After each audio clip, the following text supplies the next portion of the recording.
get started soon. Thanks, Alex. Today is going to be a different one for me because I'm usually the co-host with Alex.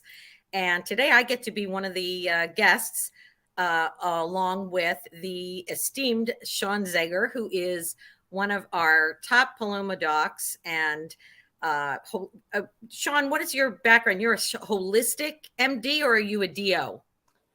I am a holistically minded MD. Okay. Yes. All right. And Sean is always one of our folks at Paloma that we go to when we want to talk about thinking outside the box and really cutting edge thyroid treatment. So I am so excited because I've done a couple of events along the way with Sean, and this is the first time I get to be in the guest seat with him. So this is going to be a lot of fun. And I hope that we're going to be able to really share some great information for everyone about natural desiccated thyroid and the pros and cons and whether it's a good fit for you. Because as we all know, one size does not fit all when it comes to thyroid treatment. And that's one of our Paloma mottos. And hopefully we'll be able to help you make some better decisions going forward into the new year as to what the best fit is going to be for you as far as your thyroid treatment.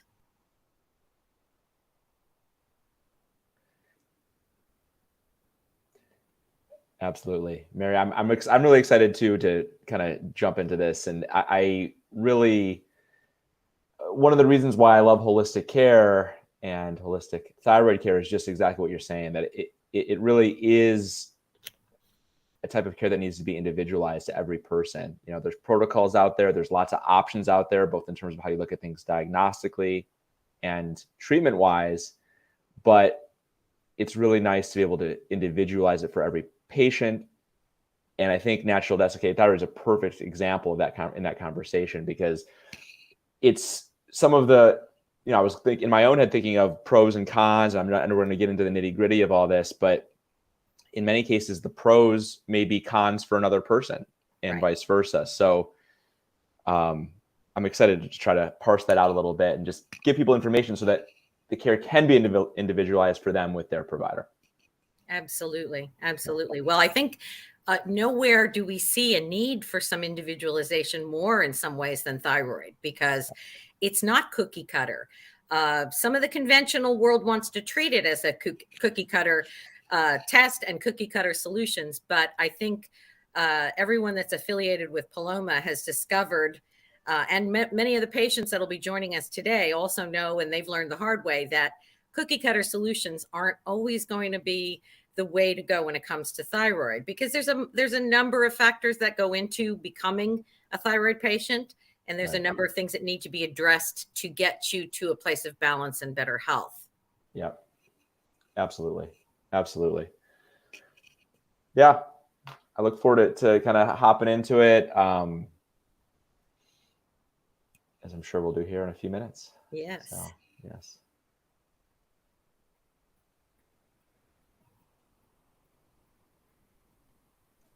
Alrighty, on that note, yeah, let's go ahead and get started. I see a few people rolling in here, so I want to make sure that we're mindful of everybody's time and we're just, you know, getting the ball rolling. So you guys kind of went ahead and introduced yourself, but again, I just wanted to go ahead and introduce the team. My name is Alex. I am the Director of Content and Community here at Paloma Health, and I also have Hashimoto's. So hypothyroidism and Hashimoto's advocacy and care, just thyroid health in general, is really near and dear to my heart. So I'm just super excited to be a part of the team.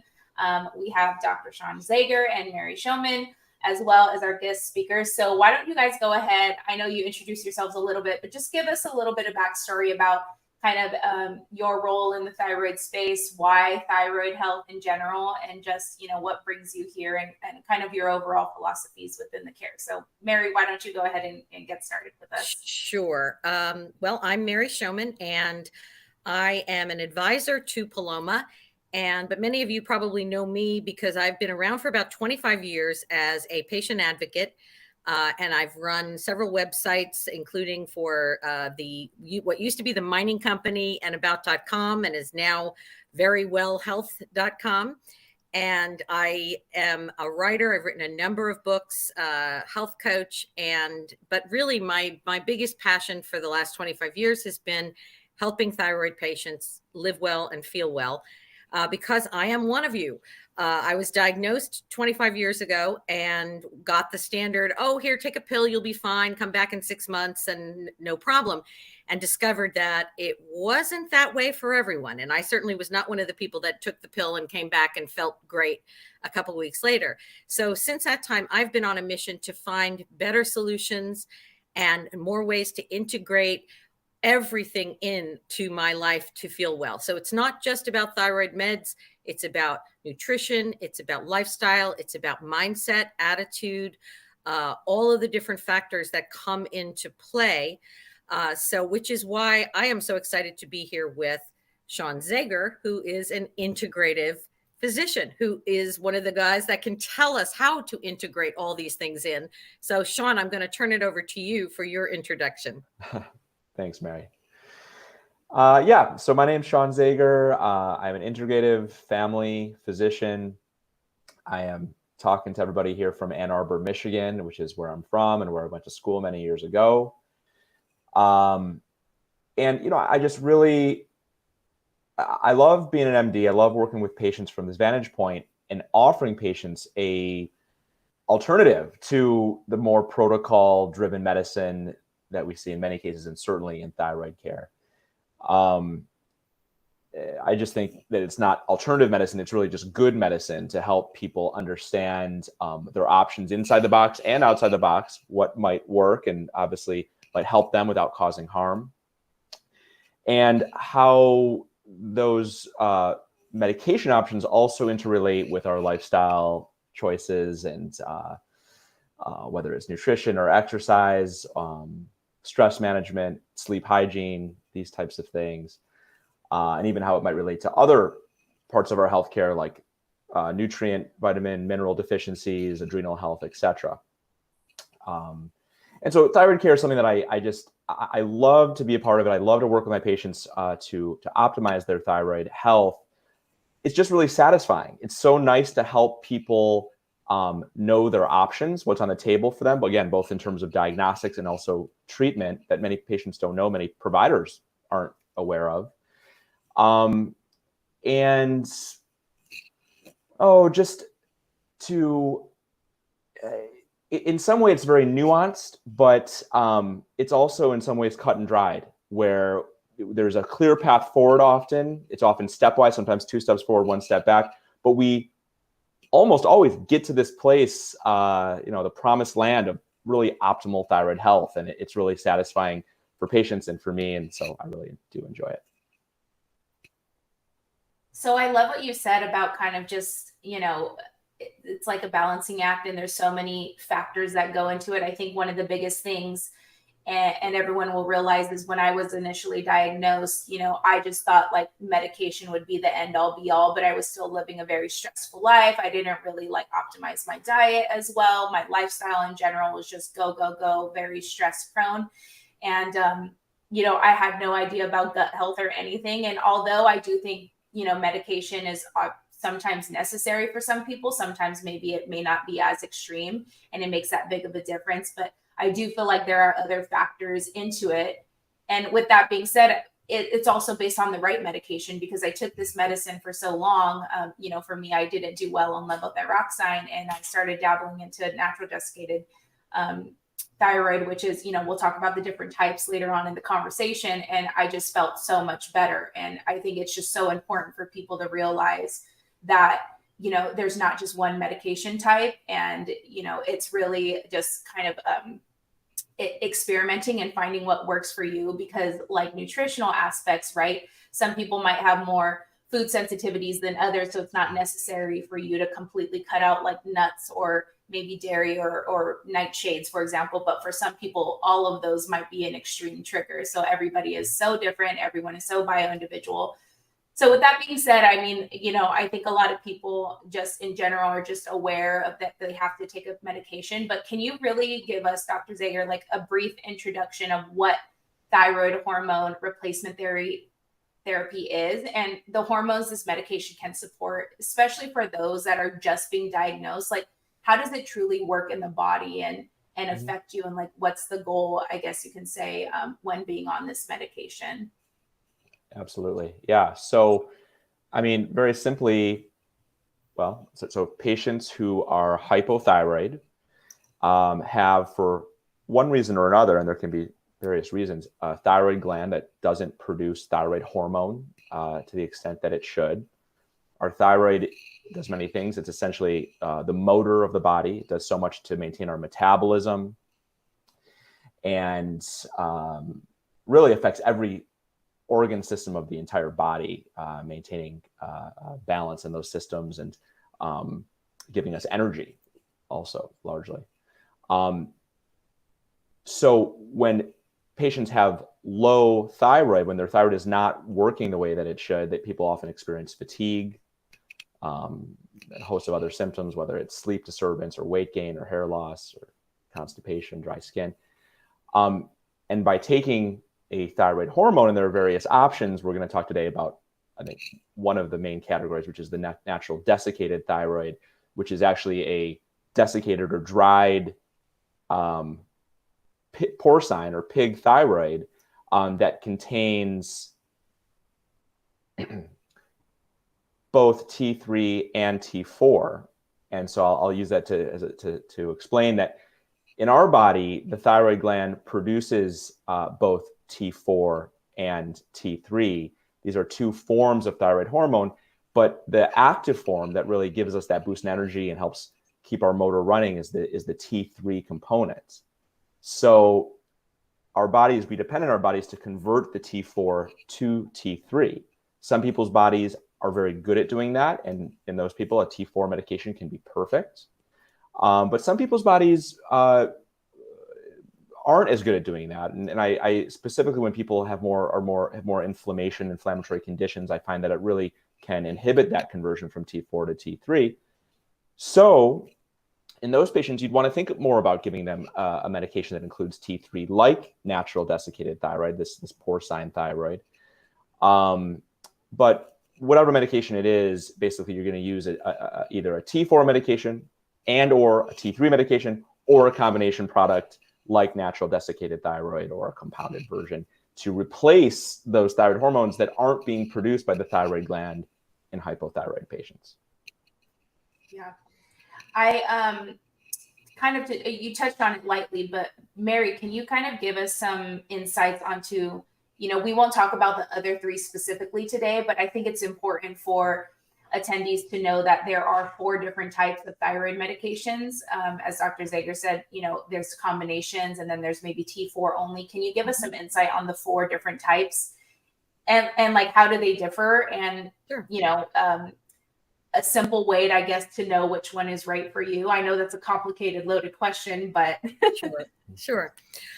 Well, as Dr. Zager was explaining, we have 2 key hormones that the thyroid is producing: T4, thyroxine, and T3, triiodothyronine.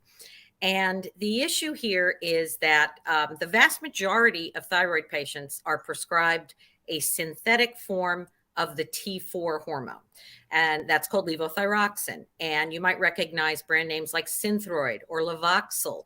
Those are in tablet forms. There's a lot of generic, different manufacturers of generic levothyroxine. There's Euthyrox, and then there's a category of levothyroxine that's not tablets; it's liquid, comes in a gel cap or in a straight liquid, called Tirosint.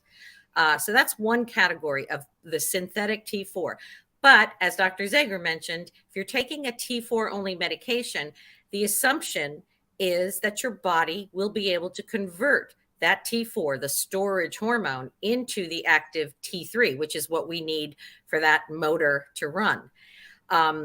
There are some patients that don't do as well for a variety of reasons. They're not converting well, they're not absorbing it well on those levothyroxine drugs. And for them, some of them do quite well by adding to their levothyroxine a second hormone, the T3 hormone, in a synthetic form. And the brand name there is Cytomel.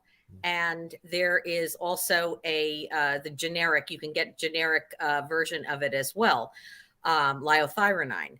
And this drug, this combination of the 2 synthetics, in some cases can be quite helpful for people, because we have a subset of thyroid patients that don't convert well, or that aren't manufacturing enough T3 itself in the body so that even if they can convert some, they don't have enough to start with. Then there is this third category, natural desiccated thyroid, which is, again, the dried thyroid gland of pigs.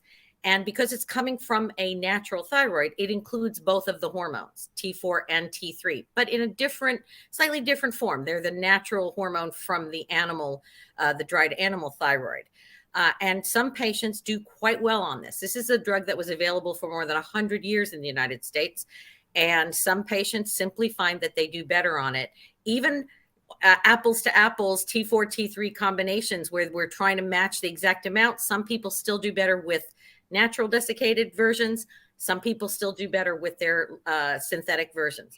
And then there's a fourth category called compounded medications. These are still prescription thyroid drugs, but they do require use of a compounding pharmacy, and they're going to be putting together customized amounts or customized combinations that can include synthetic T4, synthetic T3, and natural desiccated thyroid in any particular combination or dosage size. And those are written specially for you by your doctor and filled at a compounding pharmacy. You can't get those filled at a Walgreens or a CVS.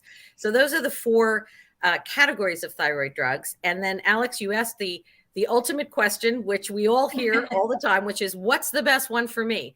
And I'll say simply, I have an answer. The best thyroid drug for you is the one that safely works best for you.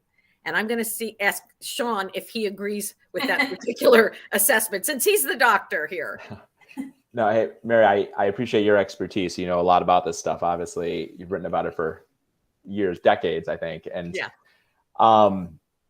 No, of course. I mean, that is the truth. And again, I think this is the beauty of holistically minded thyroid care, is that there's these options, and there is a medication that's right for each individual, and it's really about working with that individual working with their provider to identify which is the best medication. And there's lots of, it's nuanced. There's lots of variables.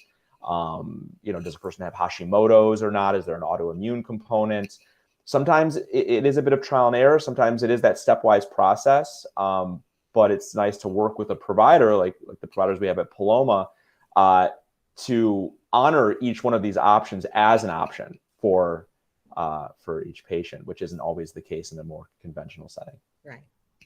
Yeah, we kind of segue into like our next question, but I mean, I have to make the note that, for me personally, when I had tried both Synthroid and Levothyroxine, and I had experienced hair loss, like frequent migraines. That might not be the case for everybody, but I actually experienced worsened symptoms when I was on those medications. And quite frankly, I just wanted to try, in my mind, I didn't have the knowledge back then that I do now, but in my mind, I was like, oh, synthetic, I want to do something more natural. Can we try something else?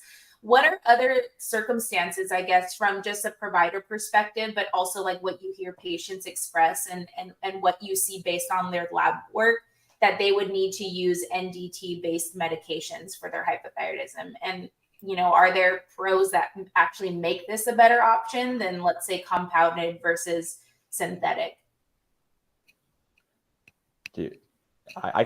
Sure. And Mary, I want to hear from you too, obviously. Okay, a few things on this. So, first of all, it is true that the natural desiccated thyroid is a more natural product. Right? It comes from another animal. It's not made and produced in the lab like Synthroid or Cytomel. So that can be attractive for people, and just knowing that it is not a synthetic medication. I will say, and there are nuances here, of course, but across the board, at least when you think of like the two main natural desiccated thyroid options out there now, which are Armour and NP thyroid, as the others are not available anymore. They're pretty clean products, both of them. For example, NP thyroid has really no gluten, no lactose, no sucrose, no dyes, no corn. Armour has none of those either. Although I think Armour does have a little bit of corn filler, but none of the others. And while there are on the other side some examples of clean synthetic products, When you look at your more generic levothyroxine, it has gluten fillers, it has lactose, it has sucrose, it has corn, it has dyes in it, things that see in the natural desiccated thyroid option. So while there are clean examples on both sides of the coin, it's worth, kind of discussing with your provider. By and large, the NDT, natural desiccated thyroid options are very clean. And I guess too, I'll just round this out by saying my answer now, saying that some patients really do well with that T3 component, right? So while you can do that with synthetic T3, whether it's compounded or in addition to a synthetic T4, it can be nice to have that built into your medication. It's one pill, and so that can be really appropriate for many patients too. Well, I would just add that it is truly, to a large extent, a trial and error process. And even many of the holistic and integrative doctors that I know oftentimes will start a patient with the synthetics. Oftentimes a synthetic with a combination, maybe a T4 drug like a Synthroid or a Levoxyl with a little bit of T3, so that they can titrate that T3 up and down, because the T3 is such an important element. But there is a subset of patients who seem to really not be able to get into an optimal place on the synthetics. And many of the doctors that I know, and I know many of our Paloma doctors as well, will often say, well, let's see if natural desiccated thyroid might be a better option. Sometimes the patients are the ones that are agitating and saying, let me try the natural desiccated thyroid. I know I certainly was one 20 years ago when I was on Thyrolar, which is now discontinued, but that was a combination T4, T3 synthetic drug. And I was taking that. I was doing okay, but not as great as I wanted to. And finally I said, look, I want to try the natural desiccated thyroid. And that turned out to be the sweet spot for me. But some patients find that when they switch to NDT, they definitely have a better response than even on a synthetic that's a dosage for dosage match. And we don't always know why. I don't know. Maybe Sean has some insights into this too, but I've heard various theories, because the natural desiccated thyroid, in addition to the T4 and T3 hormones, has calcitonin, and it has other cofactors and T7 and T2 and some of these other thyroid hormones that we don't even know exactly what they all do. But the theory is there's something else in there that some people may be missing, that it's meeting the need so that it ends up working better for them. But again, this was until the 1950s the only thyroid hormone replacement option we had, and people were generally pretty happy with it. It was a very safe drug. It was well tolerated, and it was very effective at resolving what in the past had been a fatal and very long-term demise kind of condition, being hypothyroid. And we had this, half century of people really getting benefits from this medication. And, at this point, I'm still testament to people that are still benefiting from this medication 70 years later. So I'm not complaining. So it really, again, I think is, if something isn't working, try something new. And the key is that you have to know there are options, because some patients out there only think Synthroid is they don't even know there's other options within levothyroxine. They may think there's just Synthroid, but there's other brands, there's combinations, there's the synthetic combos, there's natural desiccated thyroid. So my advice to patients as an advocate is keep searching. And if you're not with a doctor who's willing to present the options to you and help you navigate through those options, then it's time to jump out and work with someone who's willing to guide you to find the right option. Yeah, I love it. I think that's, advocacy, as we know, in the thyroid space is just so key in finding a provider that, is willing to do the trials and errors with you. But I think also there comes a little bit of patience from the patient perspective. We can't expect to be, our old self, or even just feeling, like $1 million the next day. Like, these things do take time. So it's just important for us to really practice grace and just, hopefully let the medicine do its thing. What are some of the challenges, with NDT? Maybe if you could give some history into the FDA and everything like that. And you said it's been around for 100 years, but there seems to be a lot of challenges that patients face when it comes to wanting to implement this, either from their providers or maybe just accessibility. Can you discuss some of these challenges and what are ways that I guess we can overcome them? Well, I think the biggest challenge is that there is a conventional medical bias against NDT, against natural desiccated thyroid, because as we mentioned, the natural desiccated was the only thyroid hormone replacement for the first half of the 20th century. The levothyroxine, namely Synthroid, was introduced in the late 40s, early 50s, and started to get some traction as drug manufacturers presented it as the modern solution, the synthetic, it's all clean, no pig thyroid, it's all, you know, super modern and high tech, and this is the state of the art treatment. But it was based on the theoretical concept that everyone was capable of converting T4 into T3 in an effective and consistent way. And I think it was sort of built on a foundation that doesn't really support some of that premise. But unfortunately, a lot of the drug companies put a lot of money into the med schools. And for decades, it was taught that this was the standard of care. Levothyroxine for hypothyroidism was the standard of care. Of course, you still had some old time doctors back from the 50s and 60s who were still using natural desiccated thyroid. But then in the 80s and 90s, as the internet started to get some traction, patients started to find each other and say, I don't feel well. Do you? And people, no, I don't feel well either. What? And then it started to come out that people began to learn about some of the other alternatives, including this pre-existing drug that had been out there for, at that point, 80, 90 years, and was really helping some people. So the word began to spread, and there was a resurgence in interest in natural desiccated thyroid. And holistic and integrative doctors really started to incorporate it more into their thyroid care as well. At that time, the FDA, however, probably thanks to some help from some of the bigger pharma companies, said, oh, I don't know, we think we may have to look at this drug, take it off the market, make them go through new drug approvals. And because it's been around for a long time and it had never gone through the formal approvals process because it was in existence before the FDA. So it's had some points where we thought it was on rocky footing and might be pulled off the market, but there's enough patients and more every day on the drug that it hasn't been taken off the market. But there are some challenges to getting it. It's under fire by the FDA. So we have NatureThyroid and WP Thyroid, two brands that were quite good that were taken off the market because they're from a small manufacturer that can't really fight the FDA. And so they've been under siege by the FDA. We have Armor Thyroid and AbbVie, their big, gigantic pharmaceutical company that makes them, is really pushed hard to get the drug designated as a biologic. So it now is going to go through biologics approval. So it's going to be in the same category as these drugs like Humira and Enbrel and, you know, the $5,000 a month rheumatoid arthritis drugs.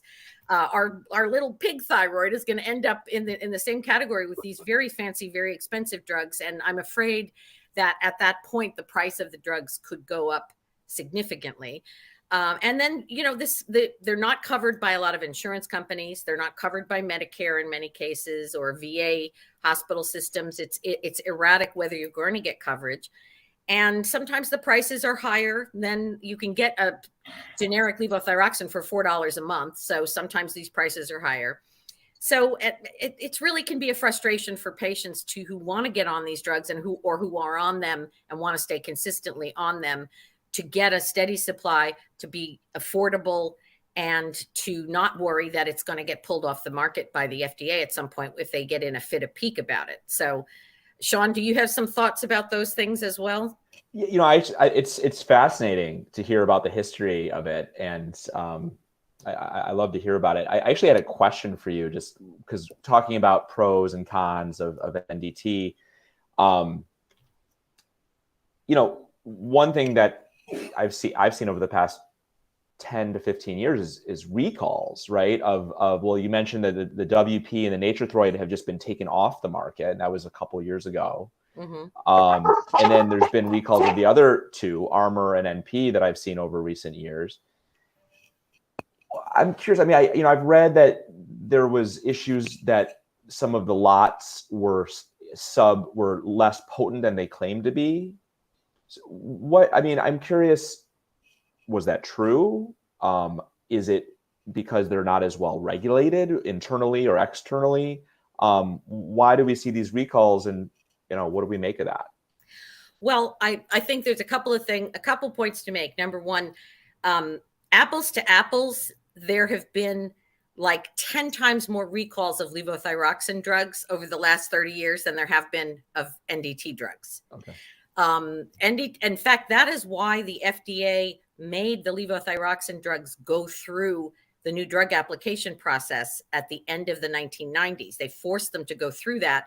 And if they all had to go through this process. And if they couldn't pass it by a certain date, they would be pulled off the market. And a number of them did. So we were left with Synthroid, Levoxyl, Unithroid, and that was prior to Tirosint and Euthyrox coming on the market.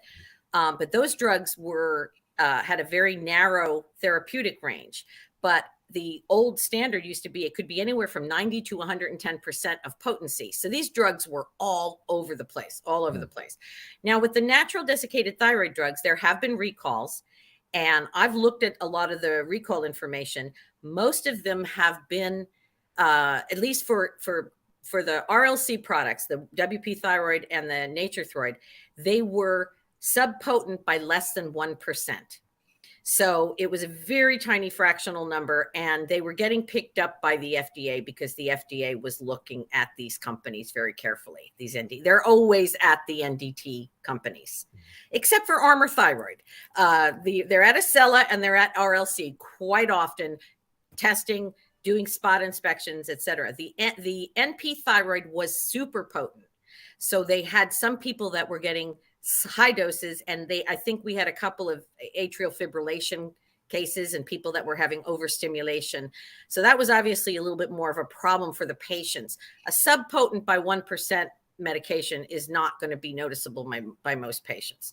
But, the FDA has been very, very rigorous about cracking down on these companies because they are trying to really kind of narrow the market and get rid of most of them, I think, and leave the market fairly clear for this biologic version of natural desiccated thyroid to come into play over the next couple of years.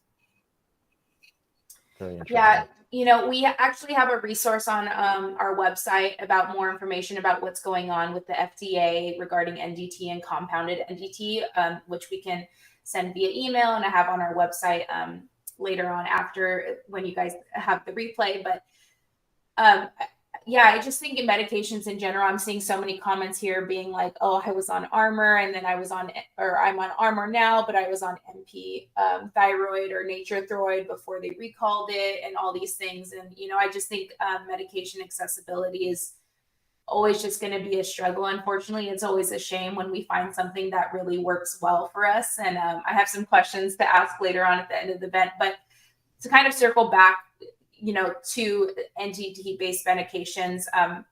We know that there are different types. We talked about Armor and everything like that being the biggest one, I guess, the most well-known, I guess you can say. Dr. Zager, can you tell us some of the potential side effects patients can experience when transitioning? Because it is different. It's, T3, T4. Are there any side effects that they can transition on, or interactions specifically that may differ, or just interactions in general for people who are just diagnosed maybe and don't even know about interactions that can affect their thyroid medication? Absolutely. So are you talking about people that would be switching from an existing synthetic thyroid medication to an NDT medication? Right. Let's say that this is maybe their second or third option. Is there any sort of potential side effects that they can experience from that transition? And then maybe for people who this is their first medication and aren't aware of interactions, what are some interactions that can affect their medication absorption? Yeah. So I'd just say a few things on that. So first of all, as is the case with any thyroid medication, including NDT, if the dosing is not right, then, if the dosing is too much, let's say, then you could experience symptoms of a medication-induced hyperthyroid state. And I guess similarly, if the medication is too little in dosing, then you could experience symptoms of a hypothyroid state. And that does happen sometimes when we, make that change to the NDT, just because we have these tables and guidelines that help us with the conversion, but they're not perfect, and everybody is different. So it can sometimes be a little bit of the trial and error process. But yeah, so just anytime that the dosing's not right, there can be symptoms on either end, hyper or hypo. I guess, if switching to the NDT medication was the first time a patient was on a medication that included T3, that can, I find that T3 is just a little more potent for people. So sometimes that can be awesome, and people love NDT for that reason, because it just gives a little more pep in their step and they feel more energetic, and it just feels right. But for some people, T3 medication's not right, and NDT has that T3 component, and it just makes people, even if the numbers look good and the dosing is right, just that T3 component can still make people feel a little more edgy, agitated, revved. So just to say that just the T3 component is not right for everybody. And lastly, and this is just an interesting part of this kind of care, is that patients with Hashimoto's, right, which is the autoimmune hypothyroidism, the autoimmune thyroiditis, that many of our patients have. It's not uncommon. Some Hashimoto's patients do fantastic with NDT, and it really, and just like Mary was alluding to, there's probably things about NDT that we don't even fully understand, that the synergy of all the different thyroid hormones beyond just the T3 and the T4 that we talk about, that are the most active or relevant for thyroid care, but that we, to our knowledge, but having the full thyroid gland, as a medication can have its own benefit. And Hashimoto's patients, like non-Hashimoto's hypothyroid patients, can do great with it. But I've also seen cases too, and I'm always on the lookout because I've seen it, that sometimes because it is a pig thyroid gland, it's from another animal, it sometimes can make the autoimmunity of Hashimoto's worse. And so sometimes for that reason, it's not right for Hashimoto's patients. And so, but I don't know a good way of predicting that. So often I'll have to it kind of comes back to that trial and error, but just being sensitive to that is a possibility. I'll add that I also have coached with some patients that actually had pork allergies. And if you're allergic to pork products, you may find that the NDT you have some reactivity to it. There's also, as Sean said, these drugs are fairly clean, but they do in some cases have some fillers or things that can cause sensitivity in people.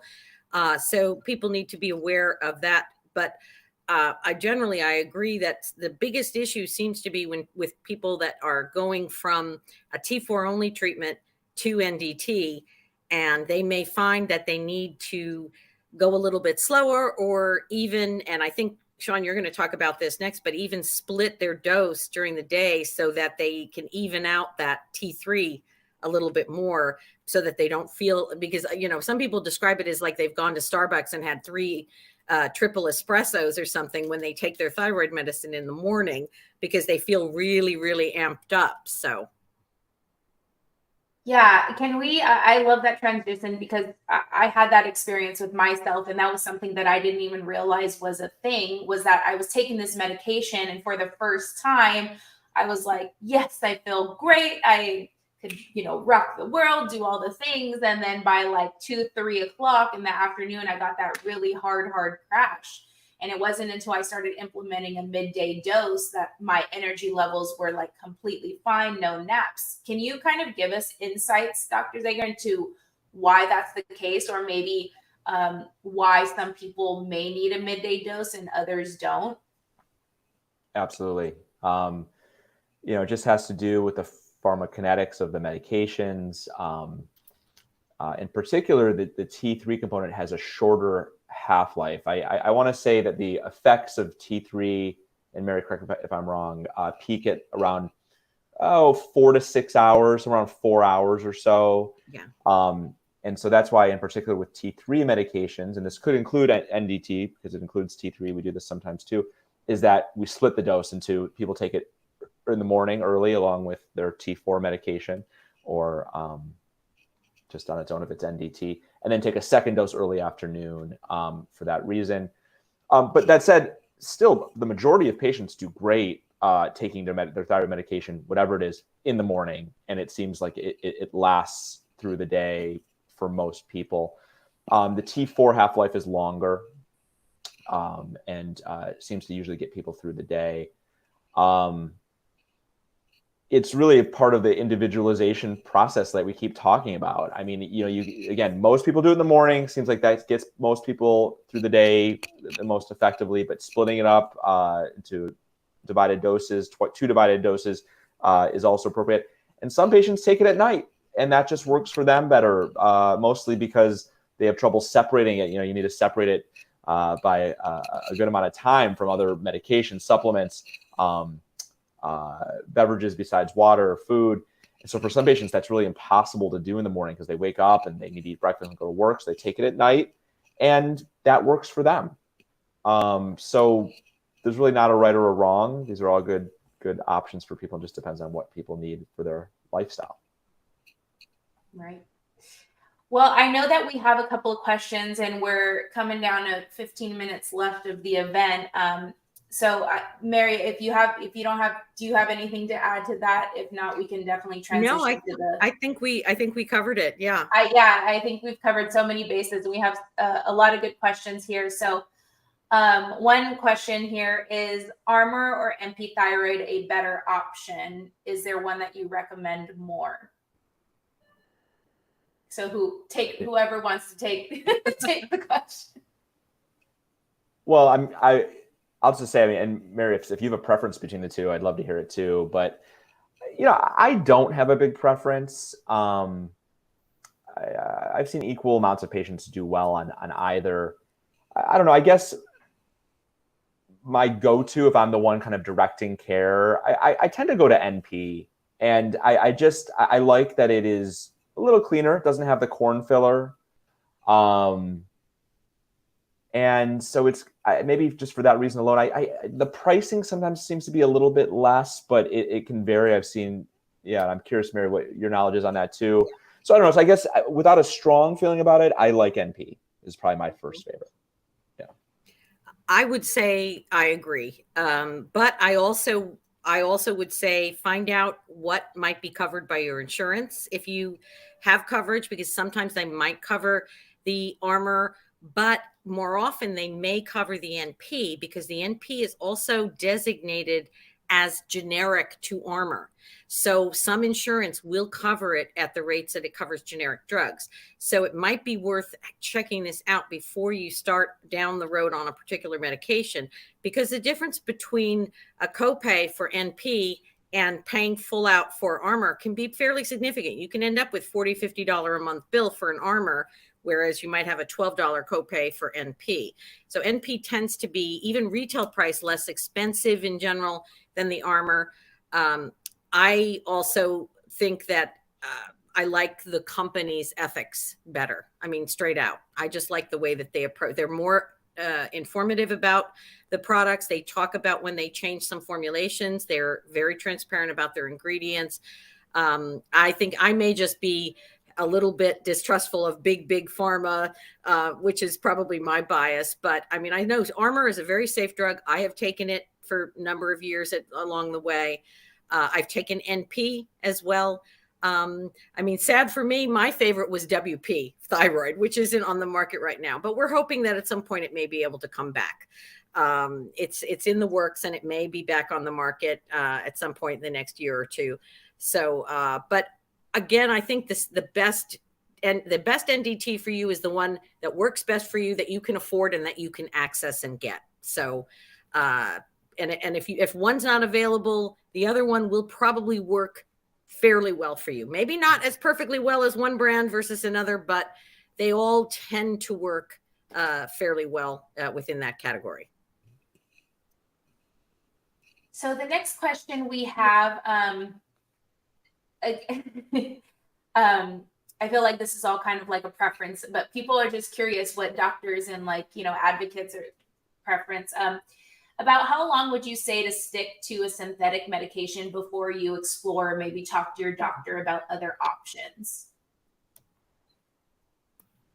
So really varies. I'm going to say, I mean, some patients within days, within a couple doses, know that it's just not right. I mean, whether it is just feeling fatigued or off or GI side effects. I mean, people sometimes know right away.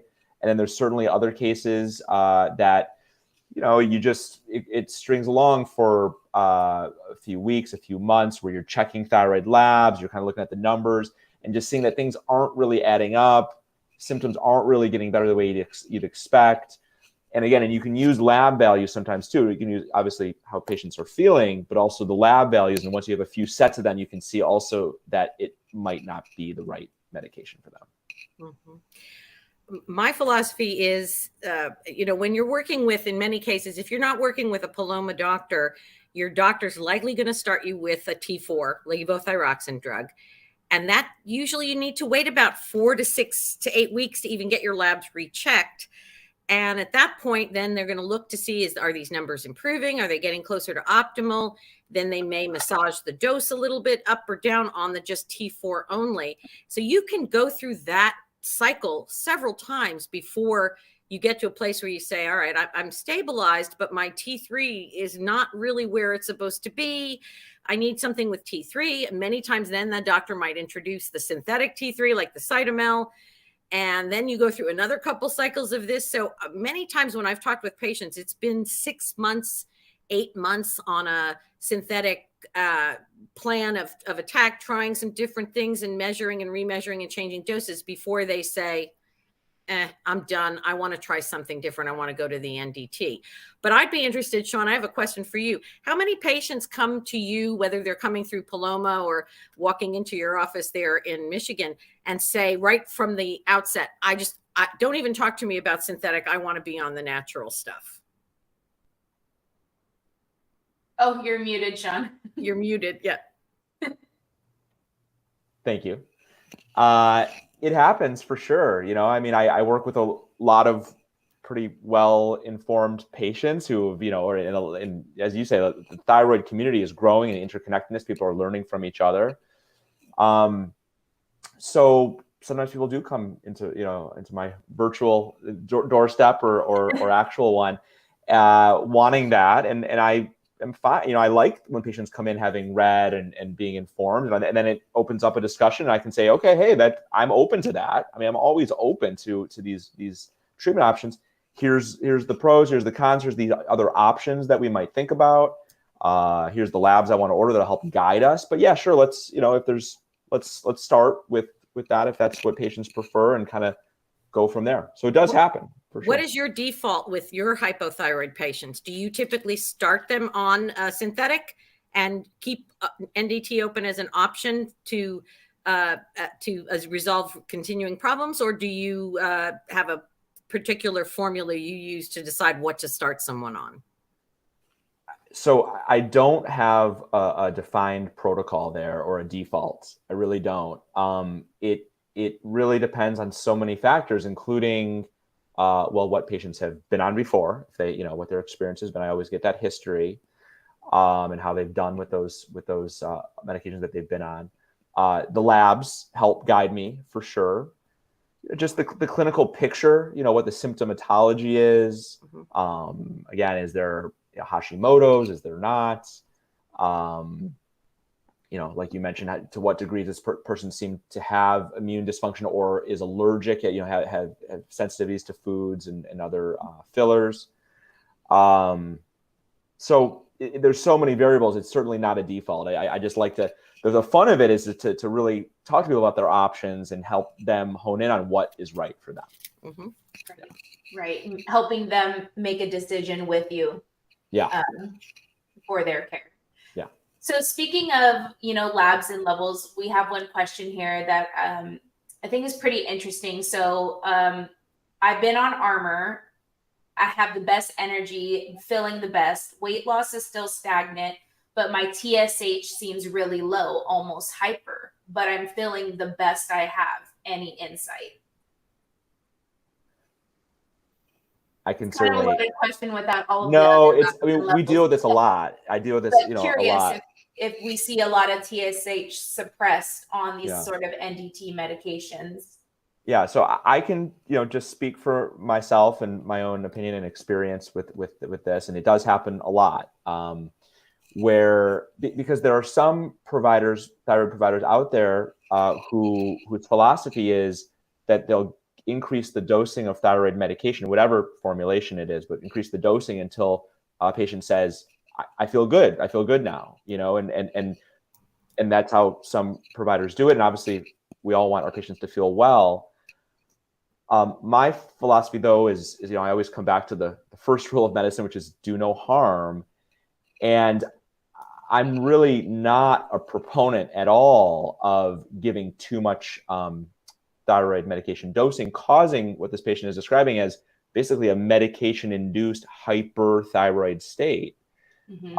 Because while some patients might feel well, like they've just had 3 cups of coffee or whatever that feeling of wellness is for them, we know that when that is going on over a long period of time, and granted, younger bodies are able to seem to tolerate it a little bit better, and bodies that are less young, less so, but it can lead to a host of side effects and of harm done, including, palpitations and arrhythmias and leaching of our bone mineral density are some of the classics. But so in that case, I would recommend, reevaluating the dose of that medication if the TSH is low. Well, and I'll jump in and just add too that one of the things that I know a lot of doctors look at in this situation, not a lot of doctors, but holistic and integrative doctors that work with thyroid too, like Sean, are going to also look at is not just the TSH. They're going to look at that free T4 and that free T3, because TSH is a secondary marker. It's a pituitary hormone, and it doesn't always accurately reflect what's really going on in the bloodstream. So when they're looking at that free T4 and that free T3 and the clinical examination of a patient, if you have low free T4, low free T3, your pulse is not racing, you don't have anxiety, your heart rate is normal, your blood pressure is normal, and you don't have any clinical signs of hyperthyroidism, you're probably not over-medicated. Even if your TSH is quite low or suppressed, it means that there's some sort of disconnect in between the TSH level and your actual circulating thyroid hormone levels. So I know that there are doctors that then look a little bit more carefully in that situation before they just knee jerk and say, oh, your TSH is 0.1. I'm going to take your medication dose up. I'm going to take you off of some of your medicines because you're too over medicated. They're going to look at those free T4, the free T3. They're going to look at reverse T3 in some cases and really dive in to figure out. And also, if a patient is not showing any clinical evidence and any T4, T3 level evidence of hyperthyroidism, they're going to make an assumption that the TSH is maybe not as accurate a reporter to base the entire thyroid treatment on. Am I off base on that, Sean? I just wanted to add that, of course, I totally, it's so important to look at the other markers, the T3s and the T4s, and the TSH is just part of that picture for sure. But just for our Paloma patients, because this also has come up many times now, where people come in with a low T3, a low T4, and a low TSH, like you described.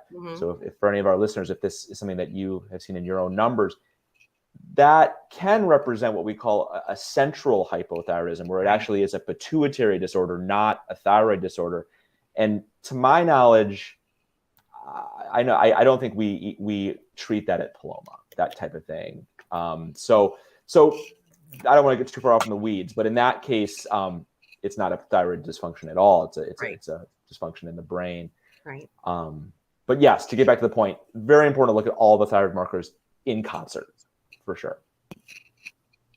So I think we have one final question here. You had mentioned something earlier about NDT medications could potentially make autoimmunity worse in some cases. Can you kind of explain or give an example of that and what that may look like for some patients? Yeah, absolutely. So what I meant by that, because right, autoimmunity, right, is a dysregulation of the immune system, where the immune system is actually attacking your own tissue, and in this case, your own thyroid gland. And for some people, taking a pill that has a thyroid gland from another animal actually confuses the immune system further and causes the immune system to go a little more haywire and become more dysregulated, which in the case of Hashimoto's causes a further attack on the thyroid gland. And we measure this with antibodies like the TPO antibodies or antithyroglobulin antibodies. And so we can see it in the numbers too. And when that happens, it essentially decreases thyroid function from an already hypothyroid state most often. So the symptoms people would experience is actually usually worsening hypothyroid symptoms in that sense. So they'll see elevated TSH markers in addition to potentially TPO antibodies. Elevating as well. Yep, that certainly can be seen in that case. Yeah. Great. Well, I think that's all the questions that we have. Mary, Sean, do you guys have any last comments that you would like to add for all of our listeners and for the people that will be watching our replay here? And again, thanks so much for all of your guys' insight. Well, I just want to tell people, I mean, that Sean is just such an excellent example of the kind of incredible care you can get from Paloma doctors. And I know 25 years ago, when I was first diagnosed with a thyroid problem, I would have given anything to have a doctor who could talk to me like this and explain things, and who understood and who respected the fact that I had options and wanted to work with me to find the right option. So I just want to say 3 cheers for Sean and 3 cheers for Paloma for being able to, give Sean a platform tonight to tell us more about some of his approaches and his thoughts. So, and it's been just a blast talking about this because, I've been on natural thyroid for years, and like I said, I think whatever works best for you is what works best for you, but that's what works best for me. And so I am always happy to make sure people know it's an option. And I'm always out here advocating to try to keep it available as an option. So. That's great. Thank you, Mary, for saying that. And thank you for all your advocacy. I know you've helped so many patients through the years and continue to do so.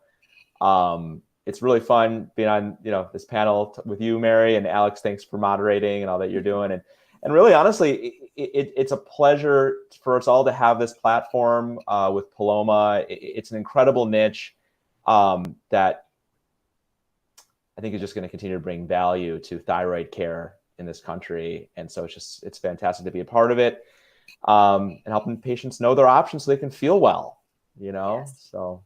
Yeah, I can definitely say when I found Paloma about 3 years ago, I was like, where were you 8 years ago when I was first diagnosed? So I can imagine the women, unfortunately, who were diagnosed 20, 30 years ago are just so grateful, so Yes. Spreading the word, I think, is our biggest thing, and realizing that, thyroid care doesn't have to be hard or a struggle, and that you can find people and providers and community who understand what you're going through and will actually work with you and not just, tell you what to do and you have no say in your care. So, Absolutely. I love all those aspects. So yeah, thanks again.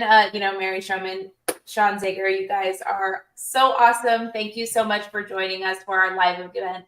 For all of our, attendees, replay listeners and viewers out there, we are Paloma Health. We're an online medical practice that focuses on hypothyroidism. This discussion here just talked about the pros and cons of NGT-based medication, which is, a type of thyroid medication hormone therapy that you can explore with your provider. And this this event will be available via replay. So we'll go ahead, and all of the people that registered, you will get a link to go ahead and view that replay. And, we can continue the discussion on our community page. For anyone that has any questions and everything like that, we're more than happy to answer. And all resources that we have as far as, we discussed in this event, what's going on with NGT-based medications and the FDA and all of the changes. We actually have a blog post about that that's currently live on our website that you could go check out there. We also have a bunch of different guides and everything talking about your medications, how to take them and everything. So go ahead and peep our Learn Center. You could go ahead on the app as well. We have all of those resources and everything available. And yeah, thank you so much for attending. And again, you too, thanks so much for, you know, taking the time out of your evening to join us and just have this great conversation to just continue informing our community of what's possible and, you know, the best options for them and their care. So yeah, without further ado, I guess we'll just go ahead and wrap up. And Thanks, Alex. everyone for